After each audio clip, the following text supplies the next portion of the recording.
the number 2 ranked Hoosiers walked into College Park and silenced a sold-out Maryland homecoming crowd. Final score, Indiana 55, Maryland 10. The Hoosiers stay at number 2 in the nation behind a relentless rushing attack. 363 yards on the ground, powered by Kaelon Black and Roman Hemby, and a defense that straight up smothered the Terps.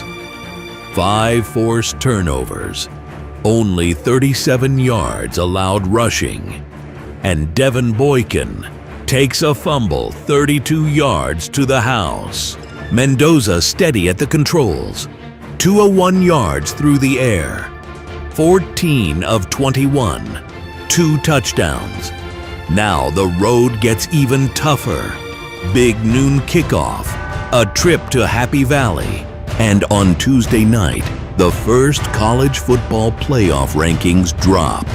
This is Indiana football. This is the Hoosier Tailgate. The Hoosier Tailgate starts now.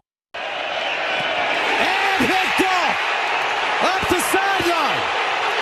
Indiana, Asbury, walking them down. Woo! IU, America, they got a football team now.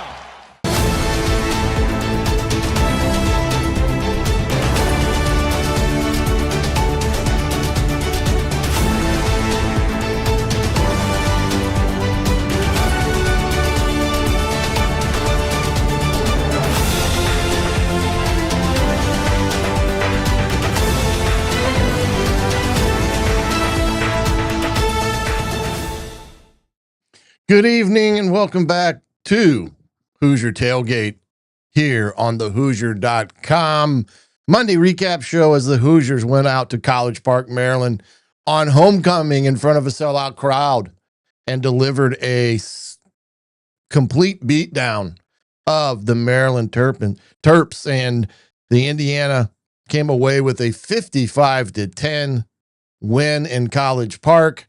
The offensive ground game, 363 yards, their 5th game of the year over 300. Steady in the passing game for 201 yards for Fernando and 1 bad mistake at the start of the game. The defense, again, their play has been stellar.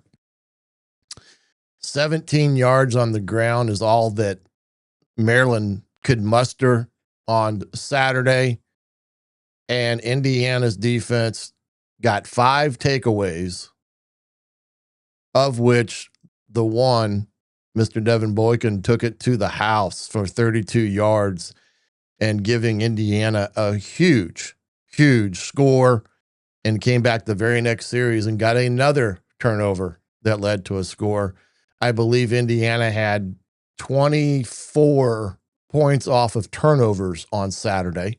When we look at the stats, we'll take a little deeper dive into that.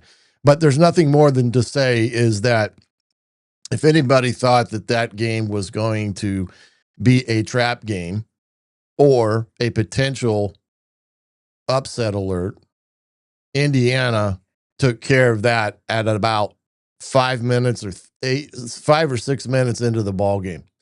And again, just the kids played well. They played exactly how the coaching staff expects them to play, one play at a time, forgetting about the last play, focus on the next play. And I could tell that Signetti was pretty happy with his bunch in the post-game presser. But appreciate you guys being with me here tonight, this Monday evening. We're in the month of November. It's hard to believe that we are 9 games in to this 2025 season already, with Indiana being 9-0, getting ready for a big game in Happy Valley, part of Big Noon kickoff for Fox out there in Happy Valley.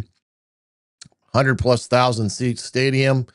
I would guarantee that they'll probably have every bit of that on Hand Saturday, as this will be the first chance for the interim staff to have a home game in front of their fans, and having the number 2 ranked team coming in to Happy Valley will be a huge bullseye on the chest of these Indiana Hoosiers. Good evening there, Mr. Music. Appreciate you being here again. All those that are joining us tonight in the chat or listening to us via the podcast at some point or on X, by all means, we fully participate in this conversation we have on Mondays and Thursdays. If you have a question, comment, by all means, put it in the chat. We'll try to get it answered. And if not, I go through the comments that are left on Facebook after the show just to double check to make sure I haven't missed anyone, because my envision of what we do here at Hoosier Tailgate on the Hoosier.com is about the fan participation and being a part of the tailgate each and every week during the season and even into the off season. Also on the link tree on my Twitter page at Hoosier Tailgate, you'll find different links to different affiliates there that will have different products that are available for you to purchase if you so desire to. There's some great grilling and smoker opportunities with Pit Boss and Louisiana Grill. They've got some great ones, even ones that are for tailgate specific type of setups. And if you do not have a smoker like a Pit Boss or Traeger, whatever, I highly encourage you to get one, because I've got one and I make one of the best steaks now ever made with doing it on the smoker. It's hard to go to a regular restaurant and order a steak now, because it doesn't taste the same. But highly encourage you to do that if you have a chance to do that, or ask maybe the wife or kids for the Christmas present. That'd be a great present for dad or the boyfriend in that regard. But they're all there for you to look over and take a look at. I do want to take a chance to show you our Fanatics store that we do have, and I wanted to get this up on the screen so you can see it. It's true. Fanatics Hoosier Tailgate. There's a link on the bio for it. It'll take you right here. I've selected about 67 items there, but they're all types of items, and you can see there's a lot of great Indiana gear, not just dressing, shorts or T-shirts or stuff like that, but all types of different Hoosier gear for you to purchase. I really like the pullover, kind of a half zip pullover. I think that's a sharp one, as well as some of the other T-shirts that are here, and polo shirts. Even the ladies, they've got stuff in there for the ladies to look at and grab. These sweats are always awesome. Excuse me, I'm having trouble talking tonight. These cotton sweats are great, and there's just a ton of different items there that you can purchase there at the Hoosier storefront. I really enjoy the quarter zips. I think those are sharp. I do like the ladies, this Antigua, kind of what they call a sleeveless jacket. I think those are sharp as well. But a ton of stuff there that you can look at and see if there's something there you may be interested in. I know last time they were offering like free shipping on anything over $29, and sometimes they offer up to 30% off on their gear. But there's other gear outside of just the items that I have there that you can get to as well through my link there. And there's nothing to say that you couldn't go and look at Pacer stuff as well, because they've got all that and some Colts merchandise. So feel free to look at it all, one and all, so to speak. But there, I showed it to you, and I've done my duty as it pertains to Fanatics. They've been nice to me and asked me to come on to do that with them as a creator for the tailgate, and they wanted to be associated with us in the Hoosier.com. I said, why not? And so there you got it. So there, a little bit of that. Remember, if you do happen to purchase something through one of our links, that does entitle us to a little bit of a commission. We roll it back in the show. Our objective is to have the best Indiana football coverage you can find, not just here on the tailgate, but also for the Hoosier.com, as we're getting into that year where we've got multiple sports getting ready to kick off. Basketball starts this week with Coach DeFries, and the ladies, I think, started a week ago, if I'm not mistaken. So we're rocking and rolling, and there's no better place to get your information than the Hoosier.com. $1 for the first month and 50% off that subscription for the first year. And you also get a subscription to The Athletic. So great opportunity. If you ain't got over there, please get over there and get you a subscription as well. And when you have a chance, if you're on YouTube, go ahead and hit that subscribe button for the tailgate, Hoosier Tailgate, as well, the notification, smash the like and all that good stuff. And it helps us with the algorithms and things of that nature, as it does with the podcast on Spotify and Apple Podcasts. So again, got all that information out to you. Appreciate you for bearing with me there for a few seconds. But again, Indiana, what a day they had in that regard. Let's see here. Question. When are we going to see a few commits? Indiana's class is pretty well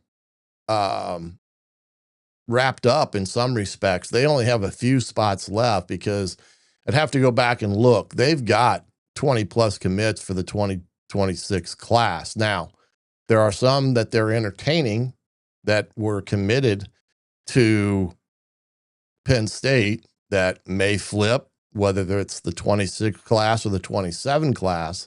And they've been getting some really good players on campus with all the success that Indiana's had over 2 years. So that, in that respect, we'll get to that as well in that regard. So as we go through this today and tonight with Indiana's record at 9-0, as well as them again being ranked number 2 in the country, we're going to get started here with all the things that are involved with this week and what all is going to happen this week. Yeah, as like I said, the Hoosiers remain number 2 in the country right now on both polls. We'll take a look here in a second at the ESPN FPI and things of that nature that will be utilized as the committee is meeting this last couple of days, and we'll have the first ranking that will be out tomorrow night as the playoff rankings will be released. I think sometime around after 7. Those will be released, and we'll see where everybody stacks up. There are some things that I've noticed that I don't quite understand. For instance, Iowa is a really good football team, and they've had some big wins even after they lost to Indiana, but they played Indiana tough as nails, and they're not even ranked right now. They should be in the top 25, in my opinion, if not higher, of how good they are this year. But Washington just did get in the top 25 this week, but that will be out on Tuesday night. Be interested to see how it all comes out, where Indiana stacks up in that regard. So interesting to see what that is for us fans, with the rankings per se, and how that may or may not affect Indiana with all that. But that is going to be an interesting dynamic on tomorrow night. As you may have learned, Auburn fires Hugh Freeze. He's only in his 3rd season there on the plains of Auburn, and they let him go after a loss to Kentucky. As you can see, the SEC is literally crazy on all fronts as it pertains to what all goes on in the South when it pertains to football. But Auburn did release Hugh Freeze. That's open. I think that's like the 11th or 12th opening. And the vast majority of them are in the P4 arena.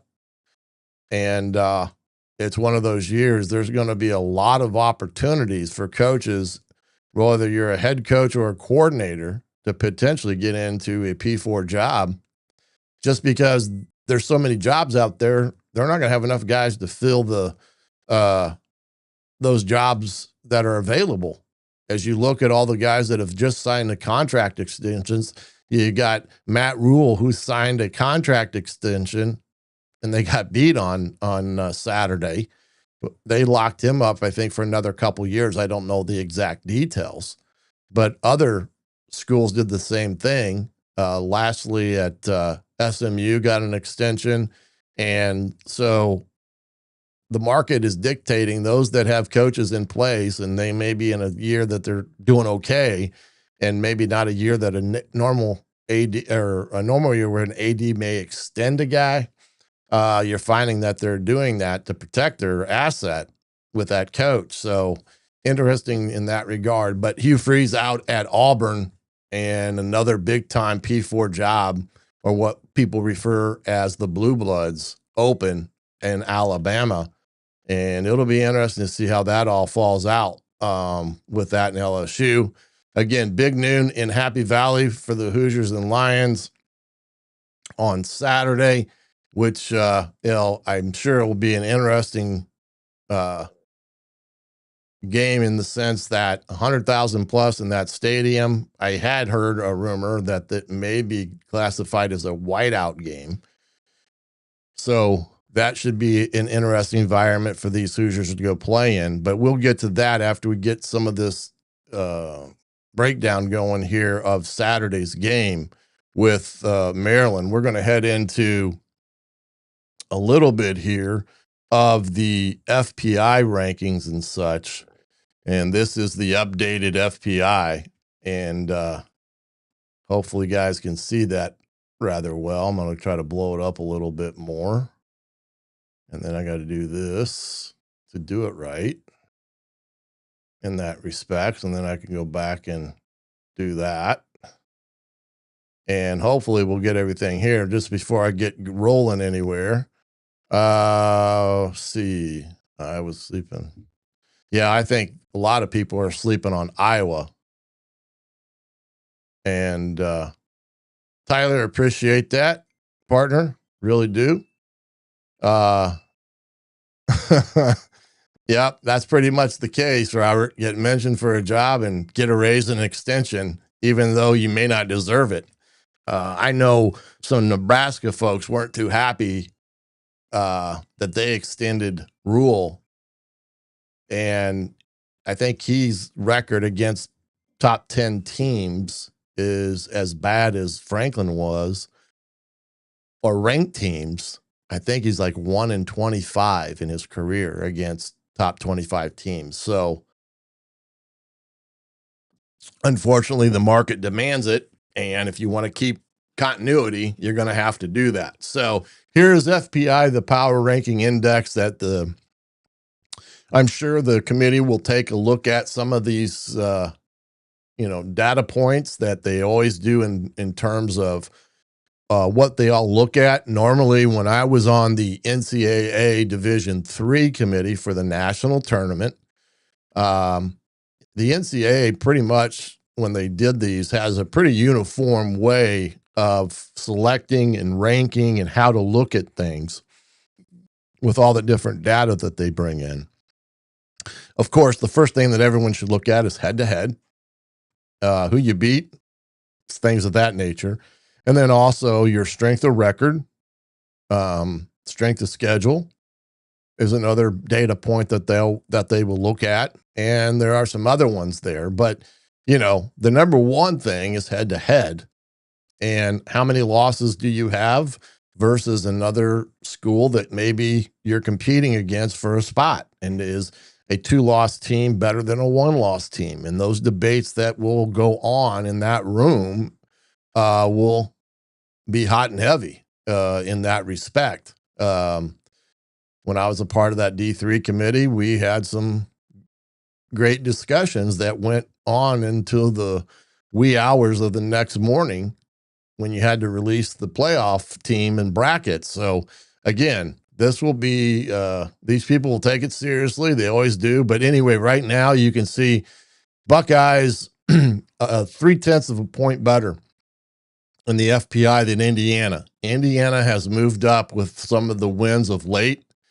And right now, as you can see how that's worked out, you got 3 Big Ten teams ranked in the 1, 2, and 3. And then you add USC in terms of where they're at here. And then when we're going to look at resumes, when they pull other ones in, we'll see how these guys add up after Indiana and Ohio State. But 1-loss team. Now, USC's 2-loss, as is Michigan. As you can see, there's a lot of 2-loss teams in the equation.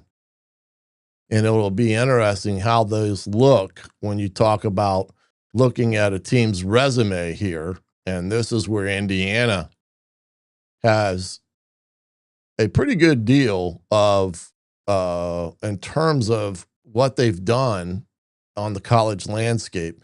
Strength of record is 2. They're 2 in the FPI, 2 in the Associated Press and college football. Their strength of schedule is 39th overall, not all that bad. Now, Illinois is going to get better because of who they played. They're right now at 6 overall. Wisconsin, all the way down here at the bottom, they have the toughest schedule in the Big Ten remaining.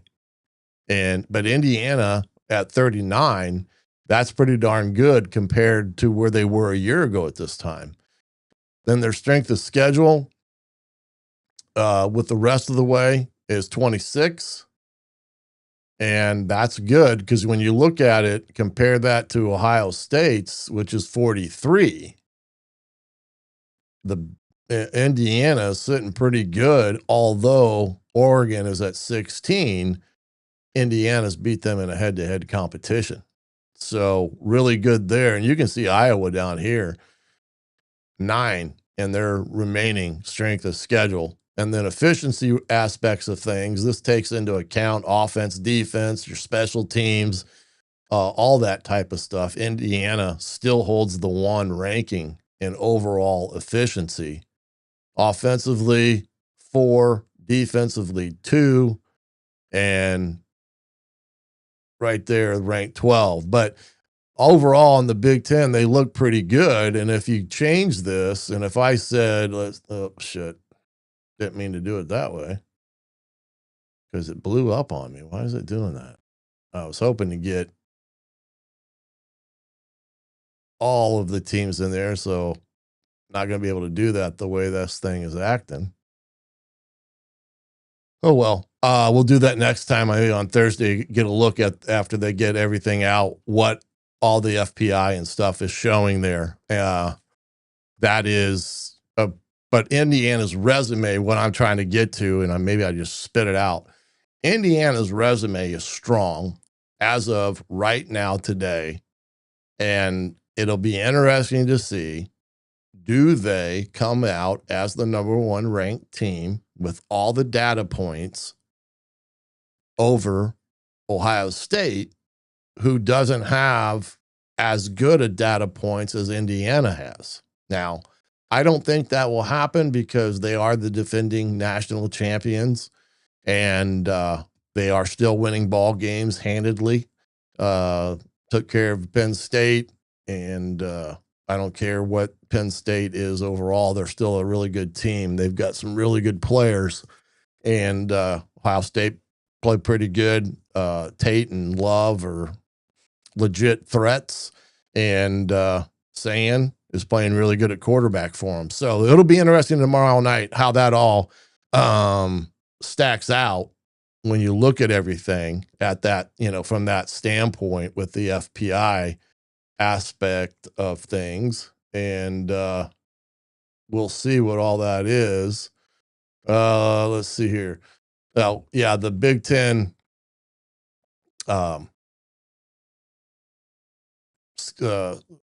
standings heading into the next week here. Indiana and Ohio State 1 and 2. Then the four one-loss teams in the conference. And let's see here. And overall, the only one-loss team in the league at this point is Oregon, and the rest are two-loss teams like Iowa and USC. And I think you're going to see a two-loss team get in this year because of most conferences are that way with some of these good teams that are still available. But Indiana and Ohio State are on a collision course for Indianapolis in the next few weeks if things hold the way they are. So if you are thinking of wanting to go to the Big Ten championship game at this point in time, pay close attention to what maybe the Big Ten website is putting out. You can go there and check. You can also check in and around Indianapolis if there's any hotel availability. I doubt if there's anything downtown other than the real expensive ones. And remember, if Indiana does play in the championship game, Indiana basketball plays that afternoon at Cambridge. So it's kind of a good deal. The, Indiana basketball, football doubleheader potentially. So if you're looking for wanting to attend that, pay close attention to the Big Ten website as well as Indiana. I'm sure we'll start spitting things out about if you want to go, but I may not wait. I'd check on the Big Ten and see if they're putting something out as far as ticket availability right now in that respect. So we're going to take a quick listen here to Coach Cignetti's press conference today, get caught up on all things from Maryland, injuries, and that, as well as his thoughts on Penn State. But here's Coach Sig from his presser today.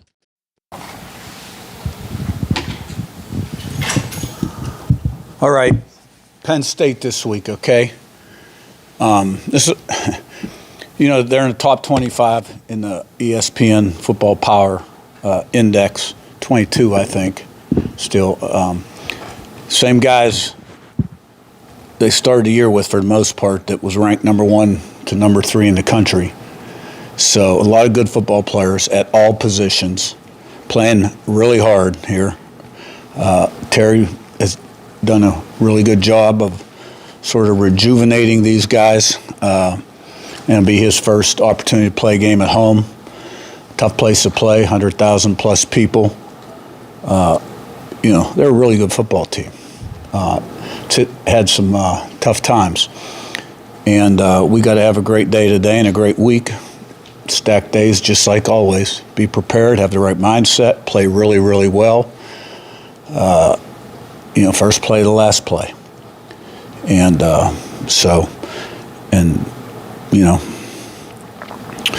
been a change up there, obviously. James Franklin, had 5th in the country last year, was about 105 and 40 after 11 years. Did a tremendous job. Has always represented himself with class. A lot of respect for him.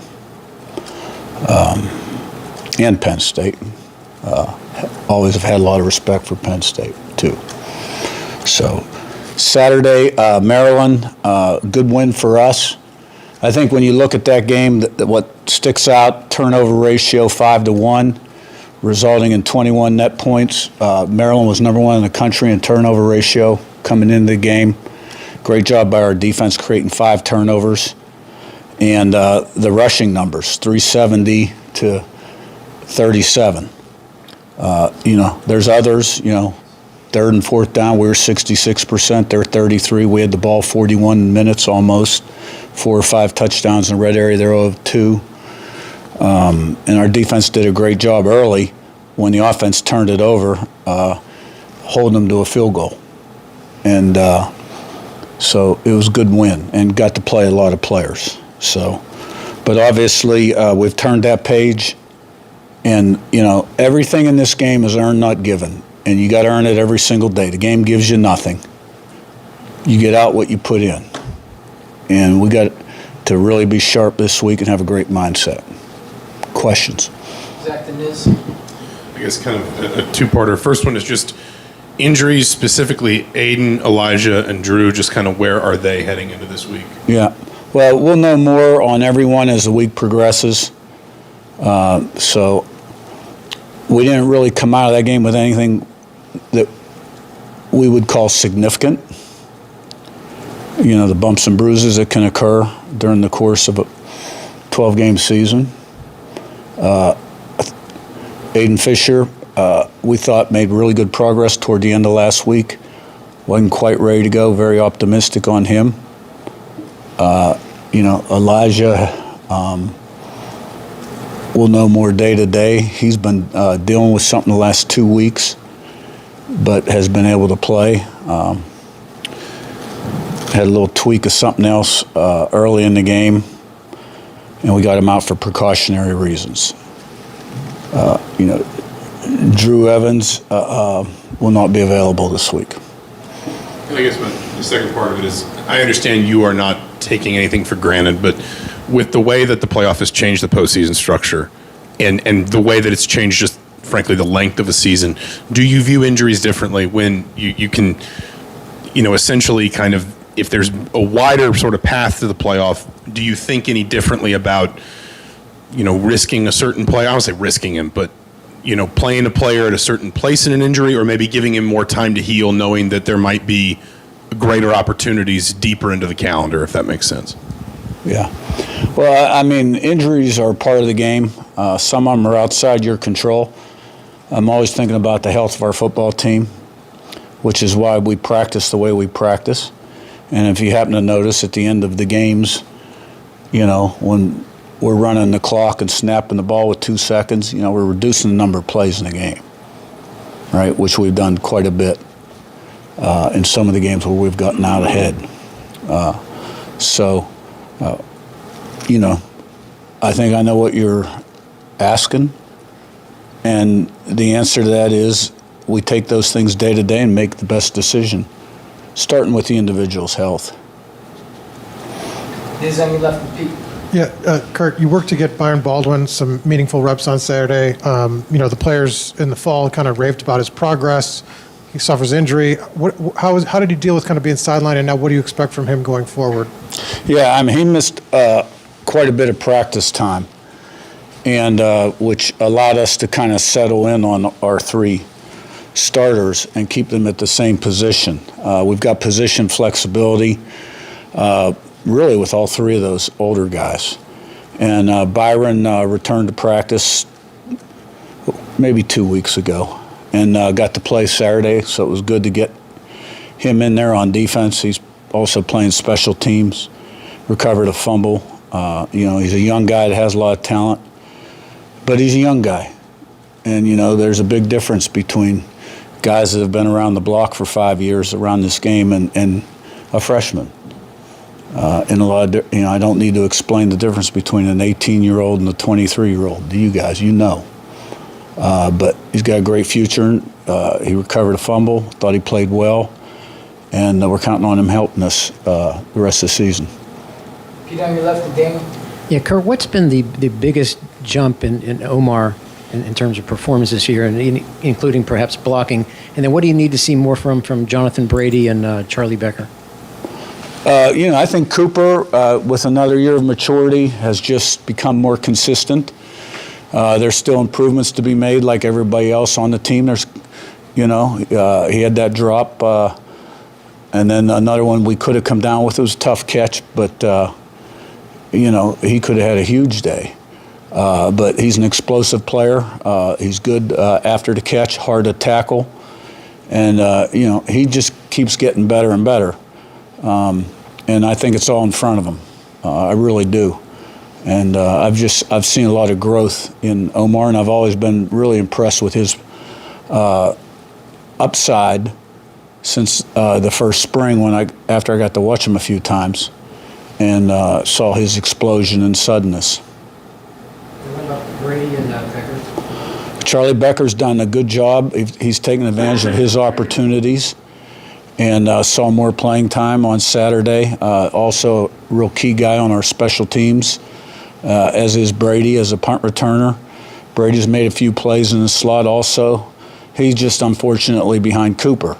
But Cooper's got the flexibility. We can move him around, play him inside, outside, which then only increases his reps. Daniel in front of the back. I think Ola had mentioned this last week on Lou Moore, that he was a guy you guys wanted to keep in 23. Why did you welcome him back in 24? Yeah, there we go with Coach Signetti. Hopefully I got that done correctly. I don't know here. I may have to go back to that. Penn State this week.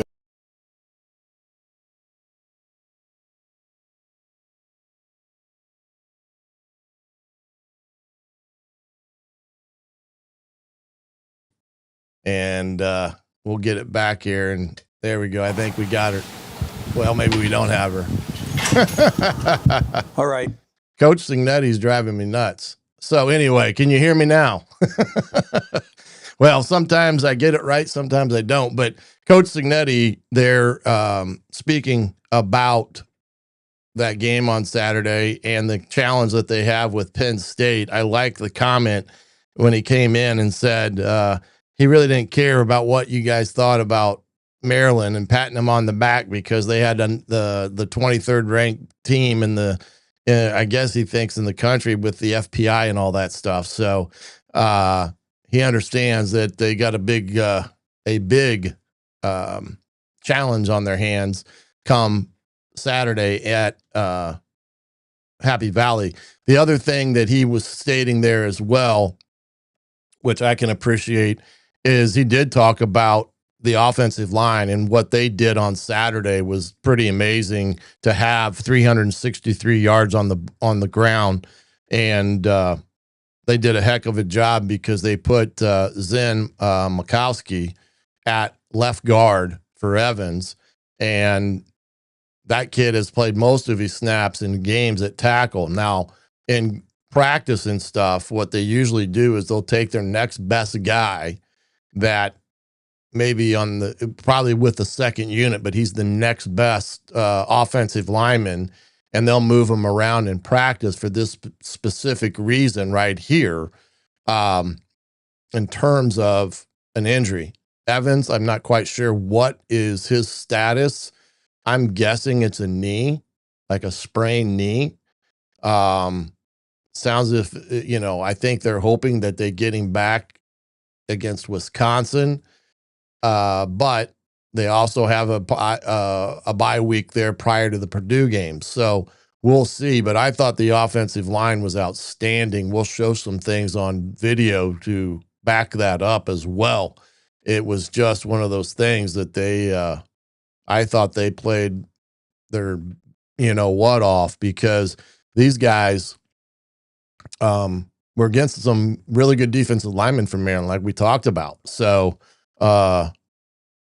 in that regard. And so I think that's the thing that I thought of that game Saturday, is that group of five guys, and then the tight ends in there, Nowakowski and Stays.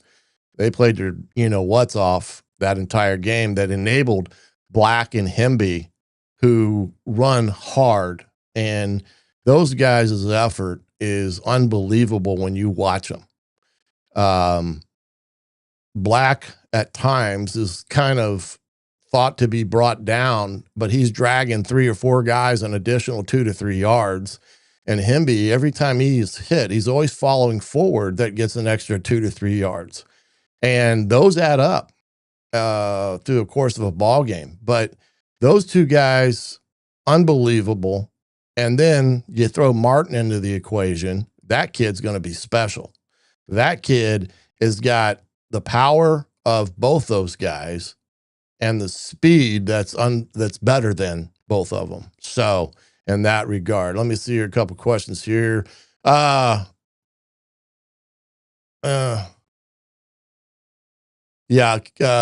is lost for the year. He's got, I think, an ACL. That's kind of what I'm summarizing. They don't necessarily always tell the public about a certain injury unless the kid releases them to do so. And I doubt Sig even bothers with that. But I would imagine he's got a knee for the better part of why he's kind of on the sidelines.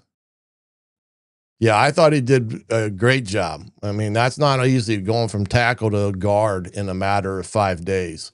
And really only 2 to 3 days of true practice and stuff, because Sig's a guy that, like he said, is his main thing is to avoid injury if possible. You know, that's what he wants to avoid in those type of situations is avoid the injuries that potentially could lead in practice, you know, getting a terrible injury because you're hitting too much in that respect. But Indiana, I think I think in that first drive Saturday offensively, they look a little heavy-legged that game.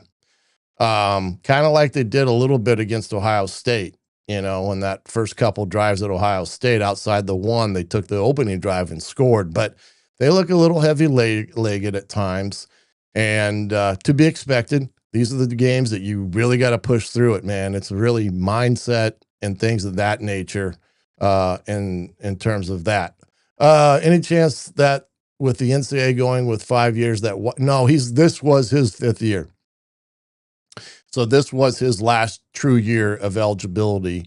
And because he played in over half of the games, he is officially out of eligibility. Now I say that and he'll go sue the NCAA and he'll get back, you know, get this year back for some way. But right now, that's kind of how I look at it. He's done in that respect. So hate it for the kid. You know, we saw the Maccabee up at Purdue is done for the year. The running back, he had an injury that he's done for the year now. I hate to see that for kids, especially that kid. That kid's, I mean, I know he's at Purdue, but he's fun to watch. I mean, that kid, another kid that runs hard, but he's also done for the year. So you hate seeing those type of injuries that lead to these kids getting out, you know, being, you know, losing their eligibility and stuff. Whoops, hit the wrong button again. And that's what I don't like about it, is that respect of things that ultimately cause them to lose the rest of the year in that respects. Mikowski, let's see.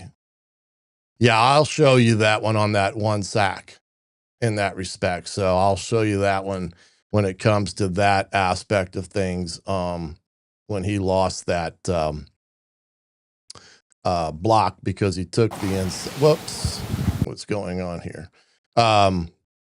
When he lost that guy in his pass pro from that standpoint.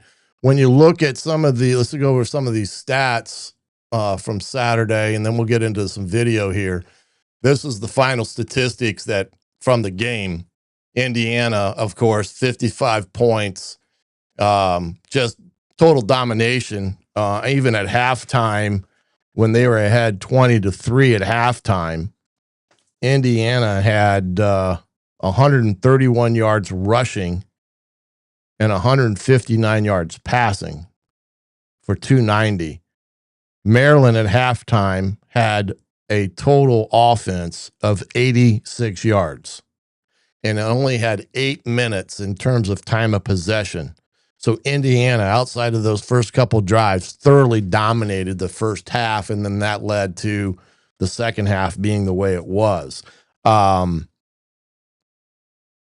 one thing that I thought Indiana did well, is capitalizing on Maryland's miscues and mistakes. And at the better part of the first half, the quarterback from Maryland, I think it's Washington. Yeah, Washington, as you guys could see, he's really good. But for whatever reason, he was unsteady there in the first half. He missed a lot of throws. And part of that, I think, was Indiana's speed and things flashing in front of him. They just was uneasy with them in that regard.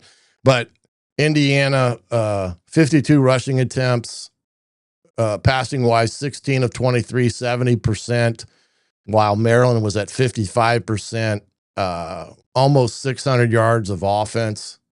That in itself is kind of mind blowing when you think about that, because that's almost, 2 games in some respects that was good there, in that respect. Yeah, I'll have to double check that then. I thought this was his 5th year. Maybe I was made the mistake of thinking that maybe he was out of eligibility because he's played for 4 straight years. He maybe played as a freshman. I'll double check that and see what I can come up with in terms of what his status may or may not be as it pertains to next year. It'd be great if he could come back. Yeah. Yeah, we needed that. We needed this game at Ohio State a year ago for sure. But third down conversions, we talked how big that was. Indiana stayed on schedule for the better part of the afternoon and kept Maryland off schedule. As you can see, 25%. That's incredible. I think the third down conversions for the last 2 games, UCLA and Maryland, those offenses are a total of 4 for 24 on third downs. That tells you how good they were defensively on Saturday. Great job there. Fourth down conversions, Indiana 1 of 1, Maryland 1 of 2. I know there was some controversy when Sig decided to kick the field goal down there and take the points. I think it was in the second quarter on a 4th and 2, and I know there was some grumbling you could hear about what, him not going for it there. But I totally agree with his decision there. You're on the road, hostile environment. You've not been good on 4th downs all year, especially of 2 yards or more. And getting the points was more important than trying to get a first down. And you don't want to come up empty-handed there because that was a pretty good drive they had going. Red zone chances as well. Indiana was 100%. Maryland was 1 of 2. They had no touchdowns in the red zone. Indiana was 4 or 5 in the red zone. There's the turnovers and the points off of 24 with 5 turnovers. Indiana had 1, and then almost 2-1 on the time of possession. That's just crazy to think, because Maryland was a team that came in averaging a pretty good clip when it came to time of possession. So again, great domination on all phases of the game. Defense just playing lights out. This is what you need by your defense. They're playing championship caliber defense and what they're able to do week in and week out. And one of the big ones is teams' inability to run the football against them. They just Indiana was getting penetration right and left on Saturday. Let's see here. When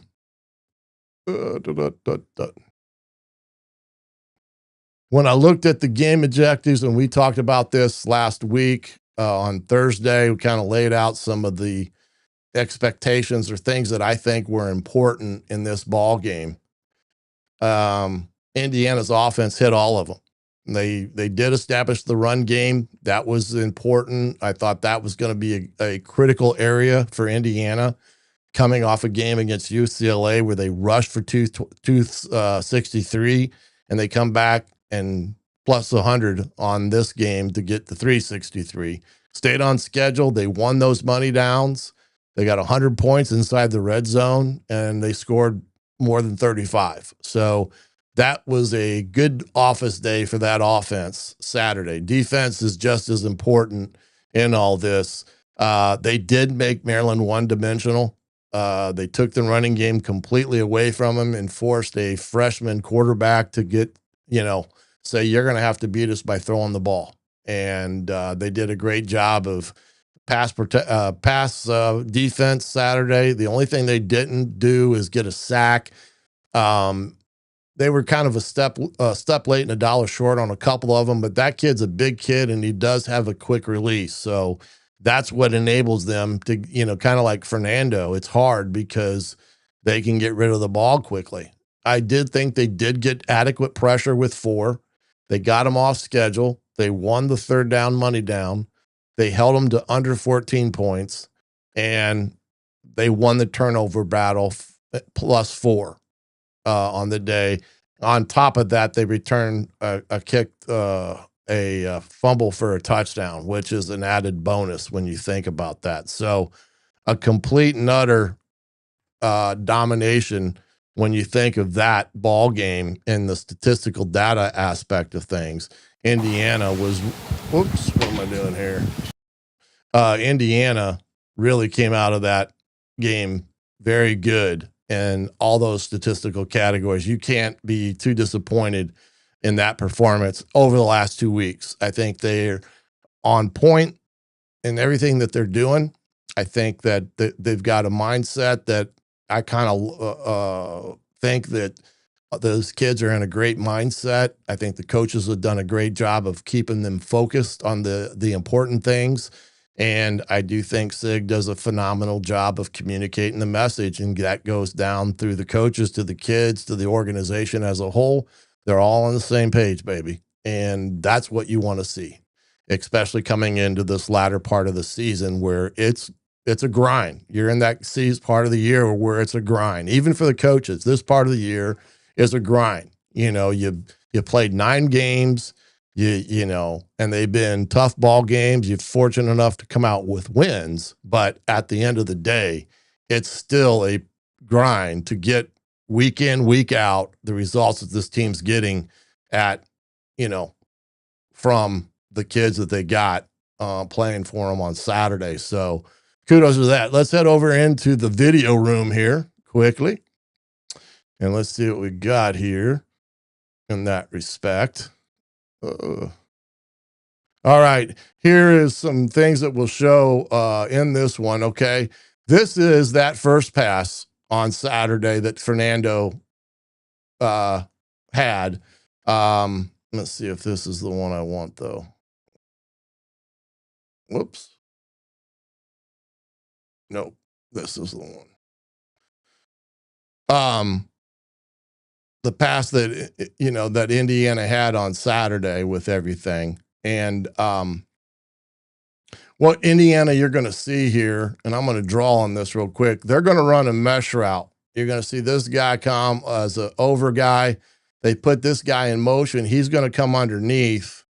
You've got EJ out here running an outcut, and this is the important part. They're 3rd and 4.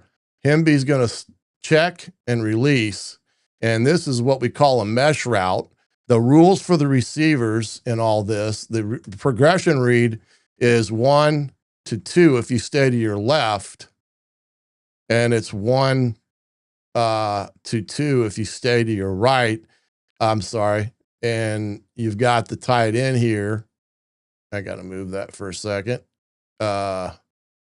The tight end, he's running essentially a high post route, you know, so you could take a peek at him, and that would make it 1-2 on that side, to the back being number 3. So sorry for the scribbles there, boys.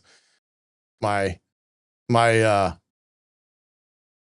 drawing game isn't strong as it once was, so apologize for that. But this is a mesh route, like I said, and it's a good route to run against man coverage, and it's a good route to run against zone coverage, because you'll see these two guys, they're going to run their routes. They'll see zone. They'll start settling down in the hole.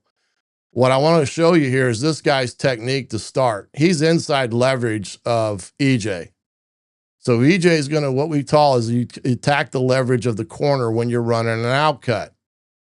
At the start of the snap and the ball snap, this corner is going to jump on the outside of EJ. And he needs to adjust his course so he's always forcing the leverage of that DB, and he does not do it. So this is what happens, and this is a bad decision from my perspective on Fernando.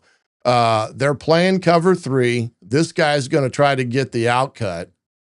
You got the mesh route coming here. And see, all he has to do, it's 3rd and 4, be aware that you don't need the big outcut, is play the ball in this area of the field here, or kick it out to Hemby. There's not a guy within 10 yards of him. Now, it's easy to look at it after the fact, but he's made up his mind that he's throwing the outcut, and I think it's a poor decision on his point, because you don't need an outcut throw. And because this guy jumps on the outside here, it he takes the leverage away from EJ and he's allowed to jump the route. And that's what he did sitting on the route Saturday. And we're seeing a lot of that from teams that are sitting on our routes. And you got to start putting in some double moves because they've got too many guys sitting on the routes per se. Now, here's one where they got the sack. And what happens here is our guy that's in the game, he oversets to the outside, and this guy rips inside, and he does not keep his inside leverage on the block, and that's why he loses him. So that's what led to the sack there, is that concept. And here's a better look from the end zone on this. I think this is this is the blitz on third down. Second series. This is a bad call.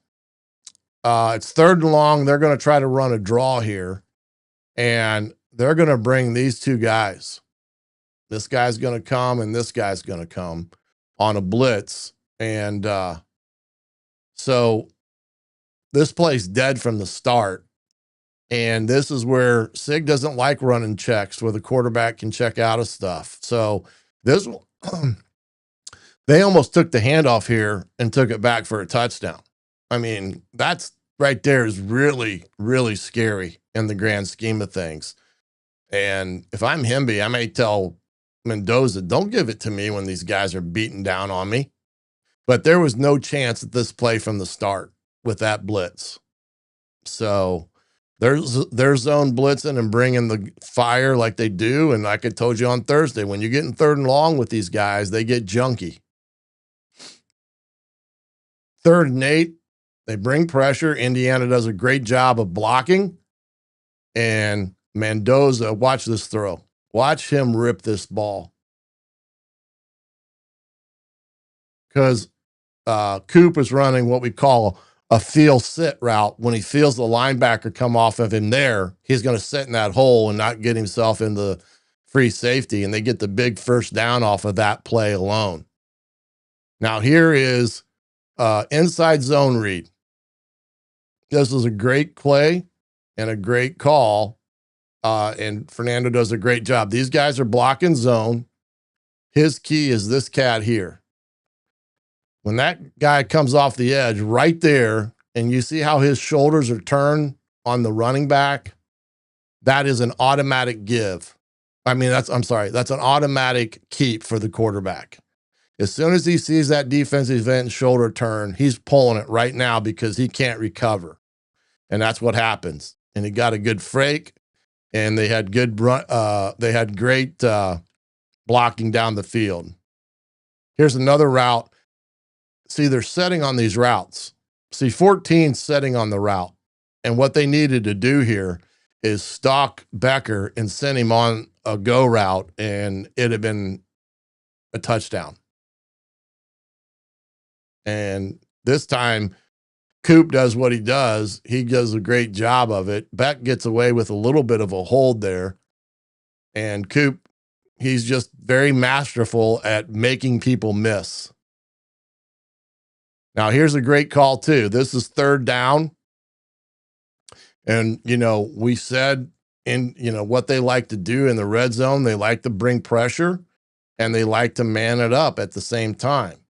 So what happens is he's got Black one-on-one, and they move him in motion, which draws him out of the middle, and they don't have any protection in that area of the field. And this is the quarterback draw that walks into the end zone. Great call. Schemed it up and got what they needed on that one alone. So really good there by Indiana. In the scheme of things here, I want to show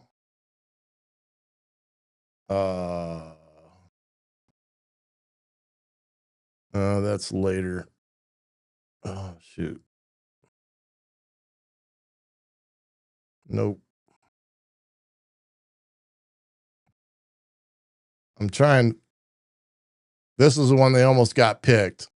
Again, setting on the route here when he throws it. So what do? Well, shoot, I don't think I got it in here.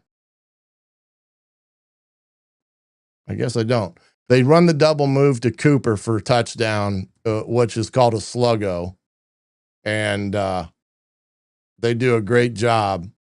And this is Hemby's big run that they ran the wide zone. Guys pulling and blocking. This is just a really good job there by the whole right side of the long line. Nowakowski does a great job on a down block. Look at Coogan. This guy's a stud. Watch Coogan here. Coogan is going to completely block this guy and basically hook block him and keep him away from things. And he does it very quickly. Him and Mukowski do a good job. That right there is really good. And there's Hemby doing his deal. Let's show some defense here from Saturday as well. Again, they had some plays where they missed, and Maryland got some big plays on them, like we said they would, but they didn't overforce the issue too much. Here's the another throw by this kid. This is an unbelievable throw from the behind here. You can see this. Look at this throw. He's drifting, and he drops it in between three guys right over their head. That is a special kid, man. Indiana here with they kind of get, this one's a great interception. This is where he hurts his knee right there. See how he buckles there, and he has the foresight to get back and underneath it for the pick. Phenomenal effort on probably blew his knee out. Here's the Lewis Moore interception, guys. This is one hell of a play, because at the start of this one, I thought, man, he's going to make a catch. And Lewis comes over the top and makes a great grab. And I think this this one here is the end zone. This is the one right at the second half starts. They scramble and they lose the back. Jones sees it. It's too late. And then the tackling here was horrible. And Indiana gave up a cheap score on that one. This is the play of the game. This is Boykin here. Quarterback's doing a read. Indiana's in their, what I call their tight, almost bare front, and they're moving their guys. And Boykin has the quarterback on this one. Does a great job there. Strips it, picks it up, and to me, this is the play of the game. Unbelievable. Like for him to tuck it away, and I don't like for him to do that, but kids going to be kids in that respect. But a great play there. And this is the other one that was Jamar. This is just great effort by Sharp, and this is a tight shot of the television copy. He gets it right there. And this is Baldwin picking it up, and Indiana scores right after that one. Another look at it from this perspective. Just another tremendous play and awareness by the defense there. And Locks, you can tell he didn't like it too much. And I felt for him, because we've all been in that situation. And in that regard, it's one of those things. Hard feelings on. Whoops. That there was just nothing going right for Maryland. And part of that was Indiana. Big part of it was their defense.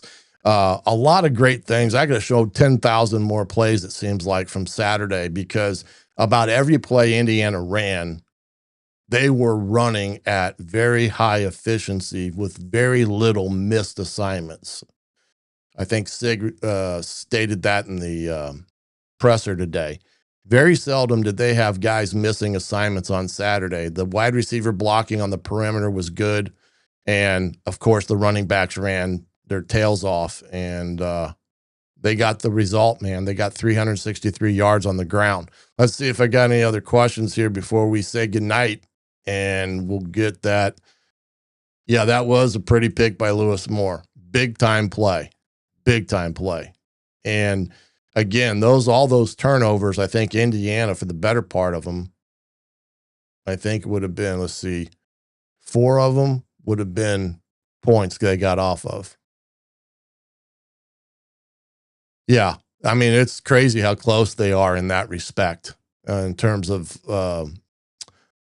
the total defense, in terms of that, in that regard. Ohio State's secondary is very, very good. The Caleb Downs kid is first-round draft pick in the NFL this coming spring. He's a phenomenal player, and they got it rolling as well, and they should, because they spent about $20 million on their roster in that respect. But got to be thrilled with Indiana and what they've accomplished in that ball game.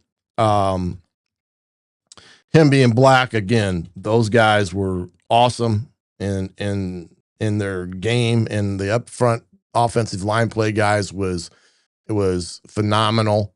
Yeah, Michael. Yeah, Kobe Martin is going to be a stud. He's a stud now, and I wouldn't be a bit surprised if they try to sneak him here and there, because it's hard to rotate 3 guys at tailback. It just is, especially because you're taking reps away from your top 2 guys. And so, but when he gets his opportunity, he's taking advantage of it and done well in every game they've put him in. He's done tremendous in that respect. But offensive wise, great ball game the last 2 weeks, and then now looking ahead here on this coming week, Thursday, we'll have a breakdown of Penn State. Come on back. We'll talk about the Nittany Lions, the pros, the cons, and what they have and what they can, what problems will they present to Indiana. Remember, Knowles is the defensive coordinator there that was at Ohio State a year ago and had a great plan against Indiana, and you're going to see some of that.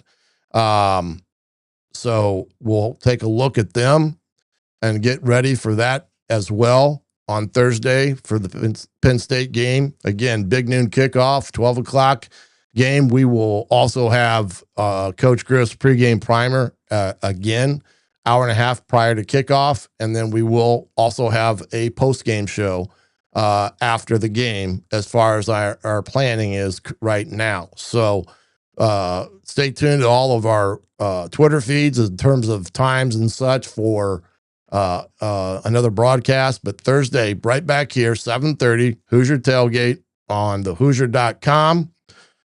But for now, I'm the coach, Shannon Griffith. You've been watching the Hoosier Tailgate here on thehoosier.com. Good night, everybody.